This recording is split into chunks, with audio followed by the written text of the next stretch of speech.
د پیاوړي لیکوال مشاعره ګورئ. یو جهان مننه ویډیو مخته را سره شیروي ملګرو. ځوان زلمي شاعر طاهر لیوال ته بلنه ورکوم چې دی مو په خپل خواږه کلام ونازوي.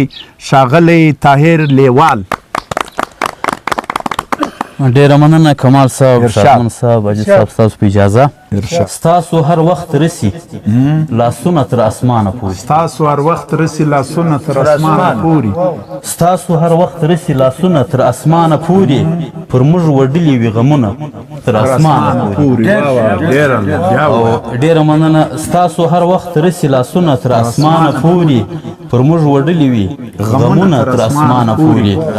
او ډیر خلک ستا په دغه ښار کې په خیمو کې اوسي. ډیر خلک ستا په دغه ښار کې په خیمو کې اوسي. ډیر خلک ستا په دغه ښار کې په خیمو کې اوسي. تاسو جوړ کړي دي کورونه تر اسمانه پوري. بیا ووایه. ډیره مننه. ډیر خلک ستا په دغه ښار کې په خیمو کې اوسي. تاسو جوړ کړي دي کورونه تر اسمانه پوري.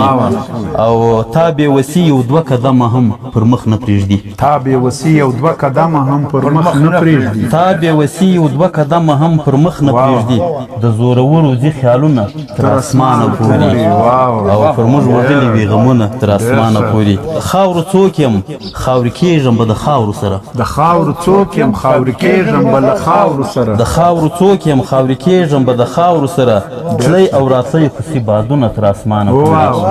او پر موږ وړلي وي غمونه تر اسمانه پوري. اخري شعر د کمال صاحب. طاهر لیواله په دنیا کې چې ازار وانخلې. طاهر لیواله په دنیا کې چې ازار وانخلې. طاهر لیواله په دنیا کې چې ازار وانخلې. رسي بیخي ژر ازارونه تر اسمانه پوري. ډیره مننه. طاهر لیواله په دنیا کې چې ازار وانخلې. رسي بیخي ژر ازارونه تر اسمانه پوري. ستاسو هر وخت رسي لاسونه تر اسمانه پوري.